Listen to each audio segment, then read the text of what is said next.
今日はちょっと春野菜を使った一品をご案内したいなと思います。色合い色彩を選んだのと、あともう一つが食感。ここで、約そうですね、15秒もあればいいかなと。綺麗に、仕上げたいプロとして鯛の味を引き上げてくれると。まずフライパンに、火をかけてフライパンを熱するっていうことが一番初めの工程では大事です。なぜかというと、まず一旦フライパンを熱を持たして油を引かないと焦げるのが早いです。だから、フライパンはよく熱して、でそこから初めてこの油を入れます。さっき冷えたとこから油を入れると焦げやすいです。焦げやすいがへばいつくって分かりますかね。これなんていうの、全国的にはくっつく、焦げてくっつきやすいんですね。だから先に、フライパンを熱してから油を入れてあげるっていうのが一つのポイントかなと思います。鯛は麹につけてますんで、ちょっとやっぱり米の糖度が出てくるので焦げやすいんです。気持ち油はたっぷり引いてます。気持ちですよ。で火加減はこれぐらいです。中火の弱火、これがポイントですね。で早速もうこれで十分熱してるので、必ず魚は皮目から焼くことです。なぜか皮目から焼くことによって盛り付けをするときに皮肌が皮を上にして僕らは、日本料理屋は盛るわけです。こっちをのきつね色に対して細くはこっちというものの考え方なんですね。だから皮目からまず焼いてもらって焼き具合を見ていこうと。でここで大事なのは、ちょっとこの今湯気上がってますやん。この湯気を大事にしたい。なぜかというと、この湯気でちょっとでも早く熱を入れたいということで、ちょっと蓋をしながら蒸し焼きになりますね。これでね、蒸し焼きで、火を通していくと。これが一番、魚も短時間で焼けてジューシーさがあります。これね、グリルで焼いてもいいんですけど、グリルで焼くとどうしてもその鯛独特の油が全部下に落ちるっていうことがあるのでパサつきやすいんですね。だからこうソテーというか、フライパンで焼くことによって、鯛の、油が落ちないんでジューシーに上がります。いい色でしょ。これを目安にするんです。ほんならここはまだ生ですよね。分かりますよね。周りがこう火に全体的に入ってきて、これで仕上げの色なんですが、後の補足は裏面に返してもらって、あとは補足するわけです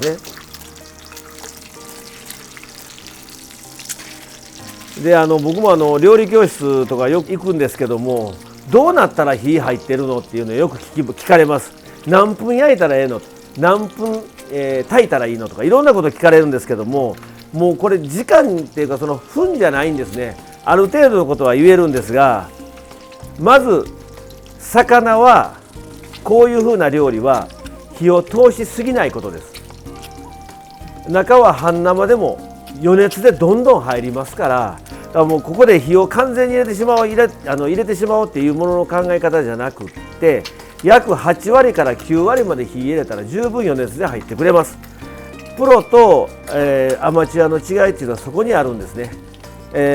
必ず野菜も何でもそうなんですけど、火を入れよう、湯がく時に火を入れようっていうものの考え方を皆さんされるんですけど、そうじゃなくってもう全て6割7割その勝負でいきます。焼き目は B 面これぐらいです。これは B 面ですね。ほらね、どうやったら火が入ってるのと、こういったらもう取り出しますよ。これは長年というかもう経験しかないんですけど、まず押します。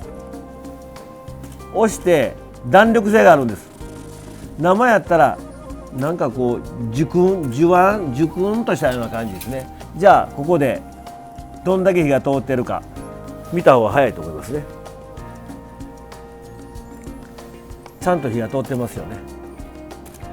それでいて中はまだまだジューシーさはあります。これが一番いい焼き方なんです。熱っさあここからの工程はすごく早いですよ。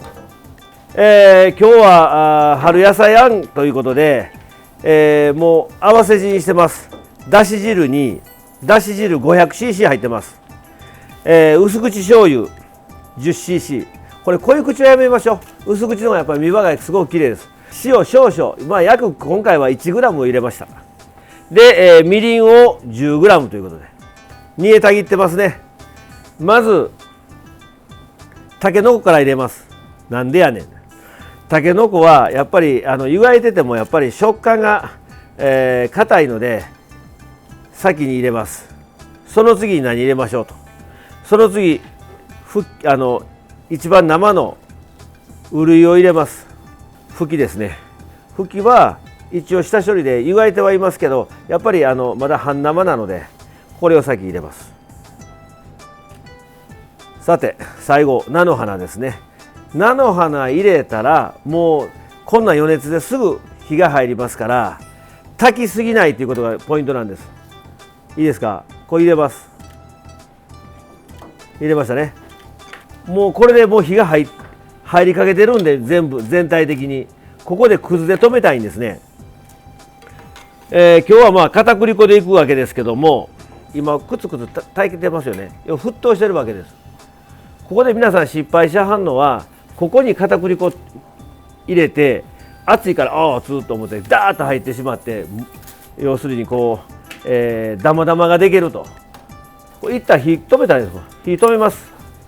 で上からやっても熱くないんでゆっくりでください。これポイントです。ゆっくり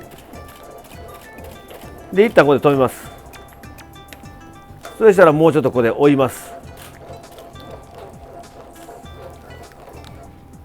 だんだんこうとろみが出てきました。これでもまだ美味しそうじゃない。ちなみにこの片栗粉なんですけども水1に対して片栗粉1です。1対1対ですね。ちょうどいいとろみが出てきましたよね。これぐらいのとろみ。季節の変わり目っていうのは日によって全然違います。今日は寒かったけどその次の日は暑かったと。このとろみがすごく大事で寒い日はやっぱりこのとろみをぎょうさん、しっかりつけてあげた方が美味しそうに見えます。でも逆に暑い日にこのとろみをしっかりつけてあげると重く感じます。だからその辺は、ちょっと、計算していただいて僕やったら今日やったらこれぐらいかなっていうので今火止めてます。これ一旦もっぺん火つけてください。なぜかというとこれまだ、片栗に火が入ってないから戻るっていうのはシャバシャバになる原因があるので一旦沸騰させてあげると今度はもう完全に止まりましたんであとは盛り付けですね。鯛を置きます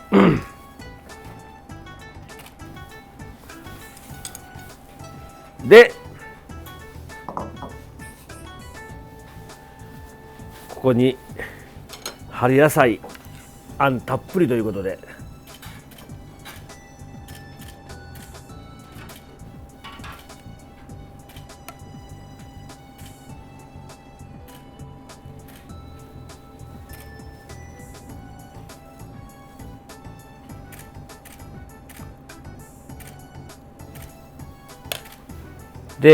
これ今日はまあ春なんで木の芽を添えるんですけども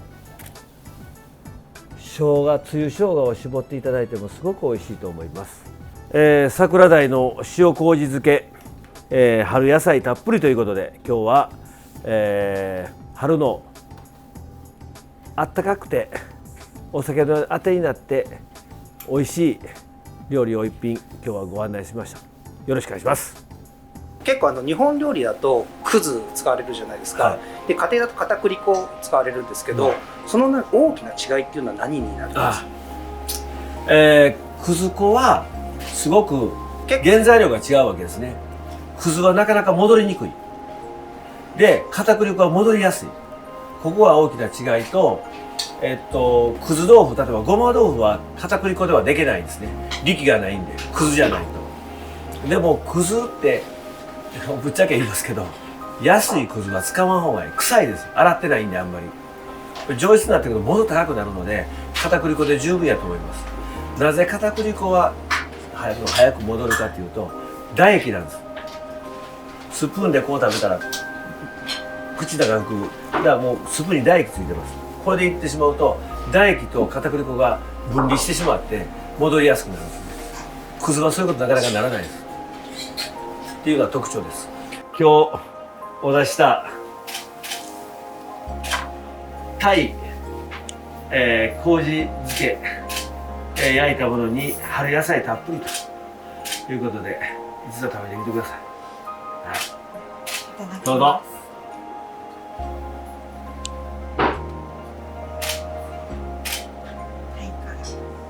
はい、タイからいきましょう。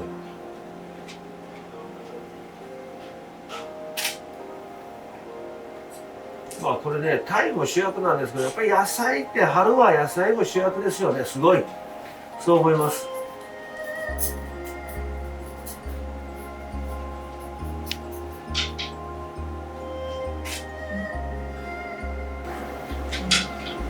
塩麹もしっかり入ってて、すごく美味しいです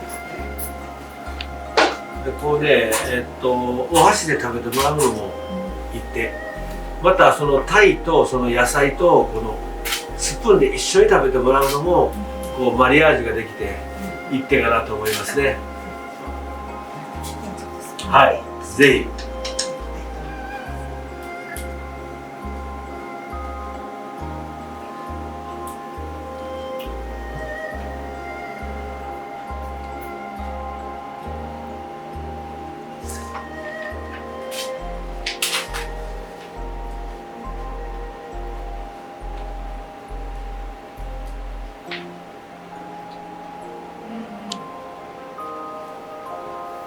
野菜の優しさの中にタイの力強さっていうんですか、があって、それを、ジョイントさせてるのがだしかなと思うんですけど、はい。生の苦味とこの食感とだしとサラダの味ってすごく合わさって美味しい。ありがとうございます。こう春を感じてもらったらすごく僕は嬉しいなと思います。バッチリ感じられる。よかった。ありがとうございます。簡単に説明させてもらうと、これお飾りなんですけども、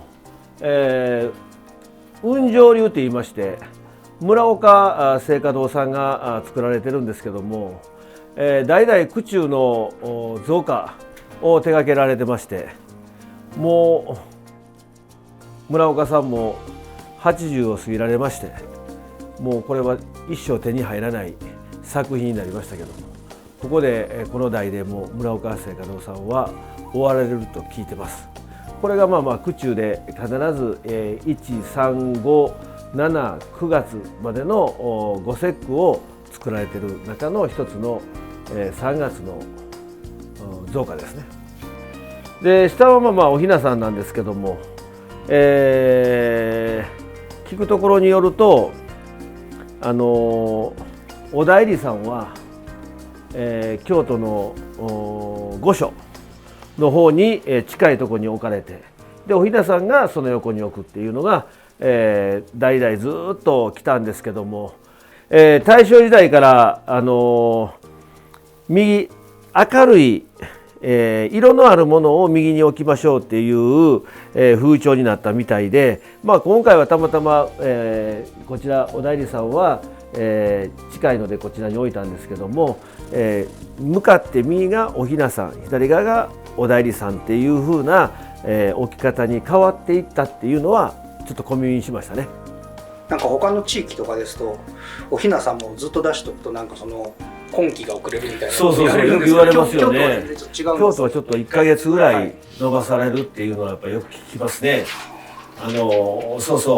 どっか、どう言ったらいいのかな、おひなさんを早くと1日でも早くとしまって、嫁いでほしいっていう気持ちもあるみたいですけども、京都では約1ヶ月間から1ヶ月は、ちょっと置いといてあげようというのがなんか京都の風潮みたいですね。